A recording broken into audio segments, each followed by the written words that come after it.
Hello everyone, I'm Shreyam, a CMI alumnus, and in this video we're going to talk about this polynomials problem that came in ISI 2013.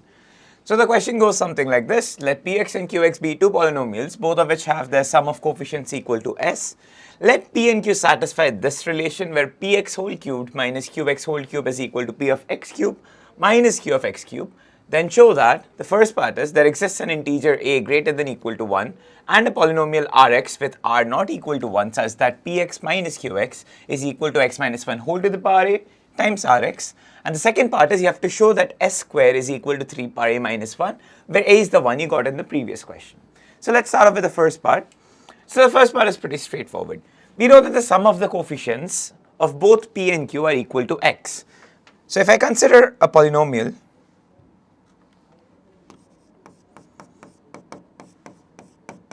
px minus qx, and if I look at h1, then h1 is just p1 minus q1. And we know that for any polynomial, p of 1 is always going to give you the sum of the coefficients, right? So since both of them are equal to s, this turns out to be 0. This basically tells you that 1 is the root of the polynomial hx.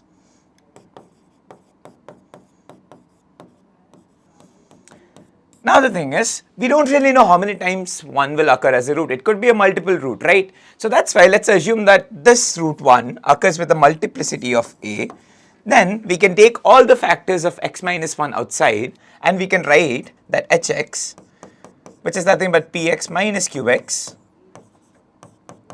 is equal to x minus 1 whole to the power a times rx, where rx is the rest of the left out polynomial, right? So this solves the first part of the question.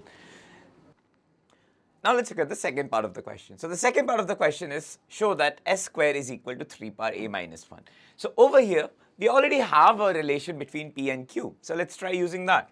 So we have p of x whole cubed minus q of x whole cubed is equal to p of x cube minus q of x cube, right? And now what we can do is we can simplify this, right? We can simplify the left hand side by taking px minus qx common, and what we'll be left with is going to be p square x plus q square x plus px qx, right? And on the right hand side, we already know what the value of px minus qx is, right? So if you replace the x in that with x cube, we'll get the value of the right hand side. So the right hand side is going to be nothing but x cube minus 1 whole to the power a times r of x cube. Now this px minus qx can again be simplified as x minus 1 whole to the power a times p square x, sorry, there will be an rx as well, times p square x plus q square x plus px qx. And on the right hand side, if we again break this down as x cube minus 1 cube, we'll get a x minus 1 whole to the power a times x square plus x plus 1 whole to the power a times r of x cube.